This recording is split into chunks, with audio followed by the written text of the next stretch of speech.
Now and then, we get to encounter people whose talents we recognize at once and whose work we feel should be more widely seen and known. A bond forms, mutual admiration turns to familiarity, intersupportive efforts, deep empathies, and perhaps, eventually, the seething resentments and envies that, if we're lucky, last through years of genuine, complex, ambivalent friendship.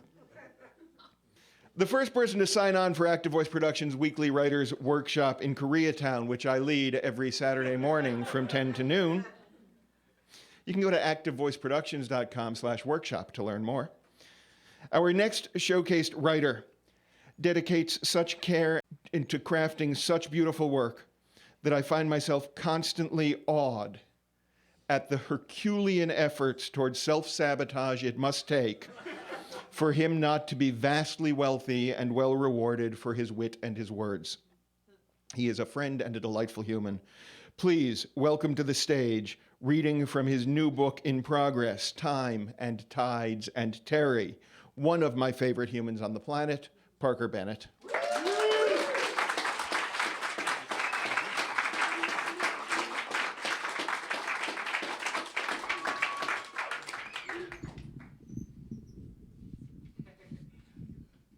No.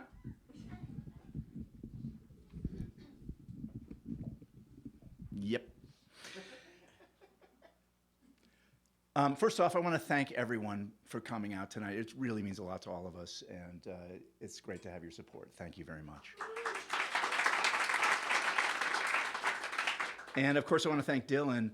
Dylan, for a guy who really likes talking about himself, he's only adequate at self-promotion. He's getting better. I'm trying. But I must point out that Dylan's helped me with two projects now. The first one, I came to him as a writing coach, and it was an idea I was putting off writing. I had been mulling over for 2 years, and within 3 weeks, I had a first draft of a pilot. This project, I've been putting off writing for 25 years, and now I'm 20,000 words in. So if you have been putting off a writing project, Dylan is your guy. Oh, thank you for that applause.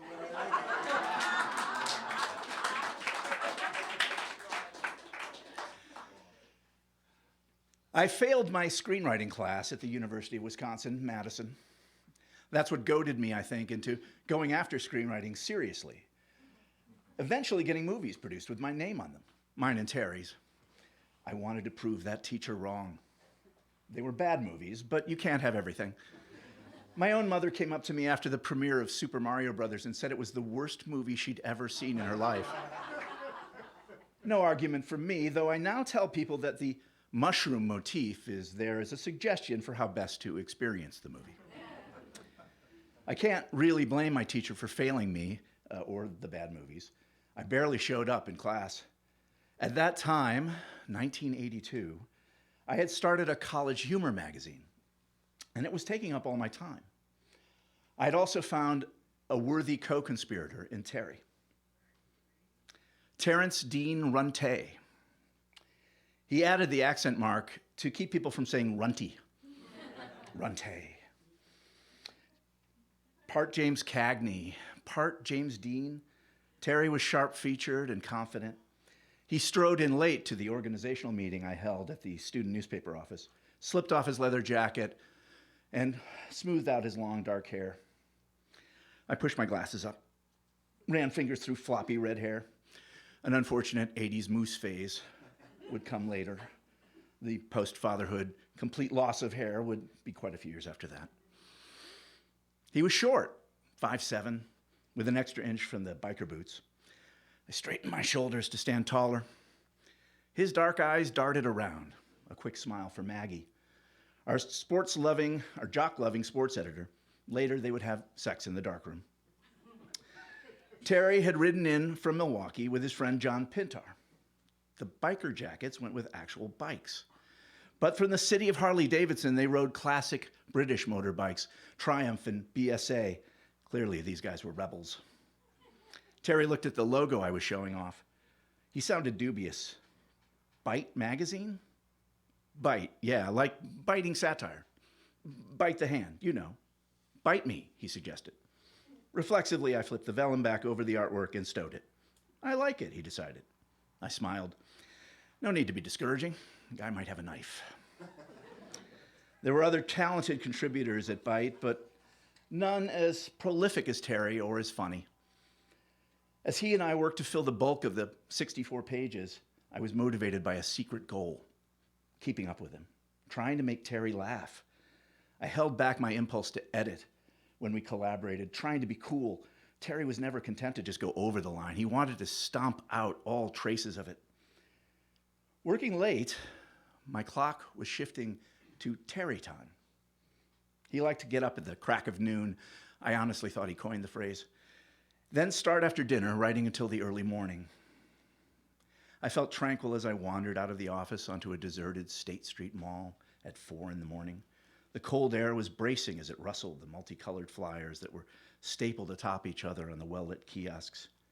The flyers looked like a Seurat, painting the multitude of activities available for the students here.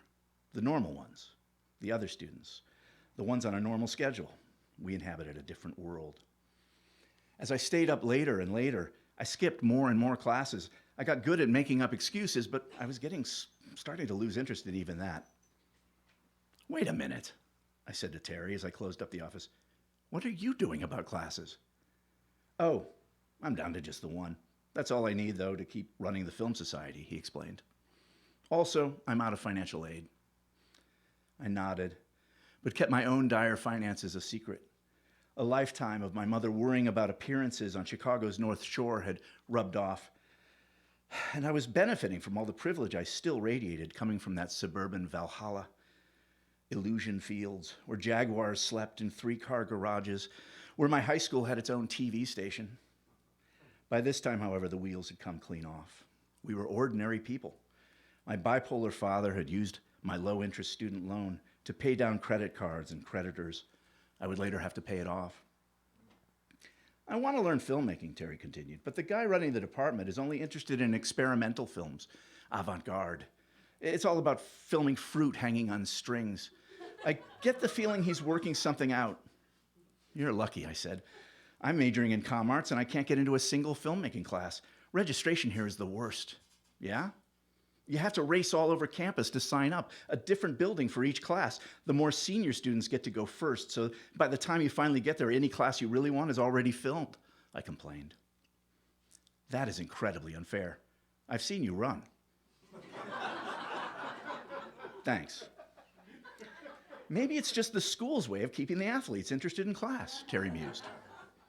All I know is in the 3 years I've been here, I've only gotten one of my first choice classes, I told him, and now I'm flunking it. Really? What's the class? Screenwriting. I finally dared to show my face there last week after missing a month. We were supposed to read this Sid Field book. I barely skimmed it. So just lay low, it'll be fine, he advised. Too late. I went in figuring better speak up. You know, show I've done the reading. So I'm piping up, talking about the paratagem. You know, according to the paratagem. And this paratagem is really helpful.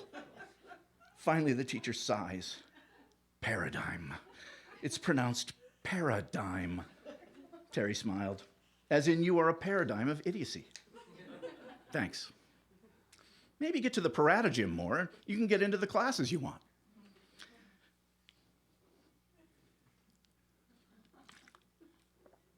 Terry and I like to talk about filmmaking. Filmmakers.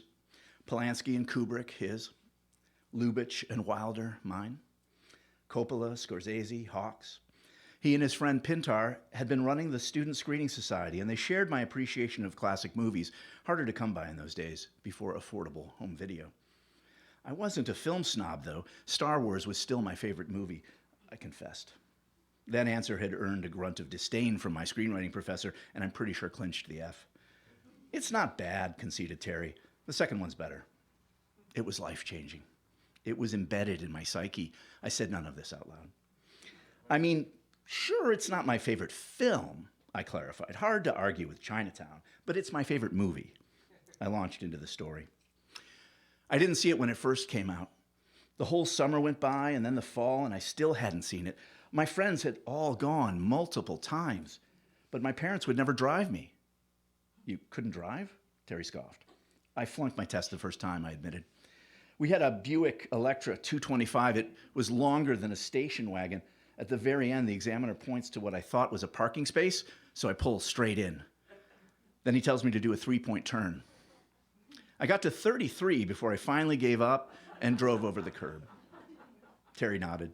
The turning radius of a Star Destroyer. Anyway, it's winter break and I can't take it anymore. I have to see this movie. I have my license now. I used a friend's car to pass, but my parents never let me drive. One little fender bender, and it was only technically my fault. So I make sure they're asleep. Then I take the car keys and sneak out. I silently roll down the driveway in neutral, then start up the engine and take off. I'm going to go see the midnight show. It's at the Edens Plaza, the biggest screen near my house.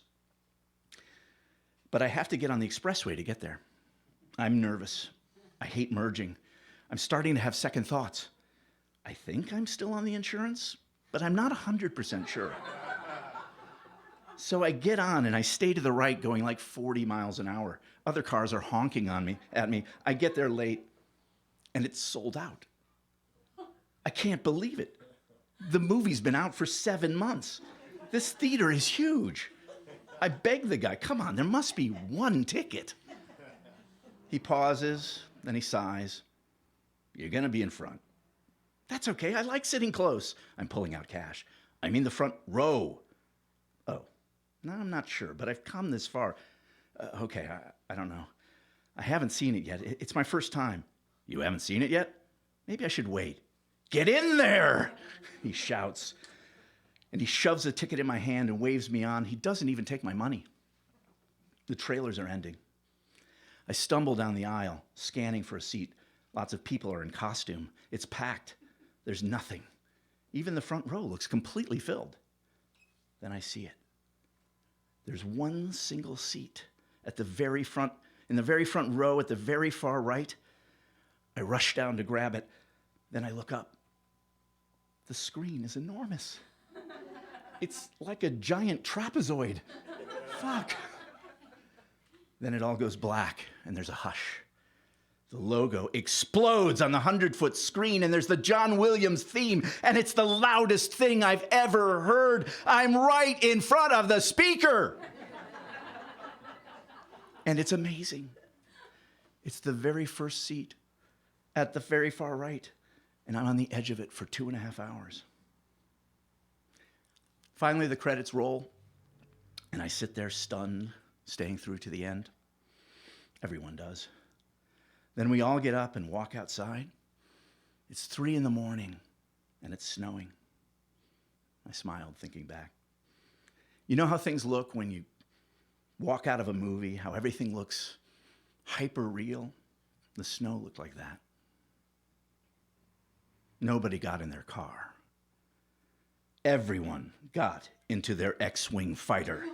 And then they roared their engines and peeled out of the parking lot. The snow was rushing at my windshield like stars. I slid onto the expressway and punched it. Hyperspeed. So yeah, it's my favorite movie. Suddenly I was aware of the cold. I zipped up my jacket as we ambled back toward Mifflin Street. Terry was crashing on my couch. You got caught, I'm assuming, he prompted. I shook my head. Snuck in the back door, returned the keys. They never knew a thing. Really? I don't see you as stealthy, he observed. You're sort of Wookiee-like. Thanks. You must have used the Force, he grinned. The Force, I agreed. It's the only possible explanation. Thank you.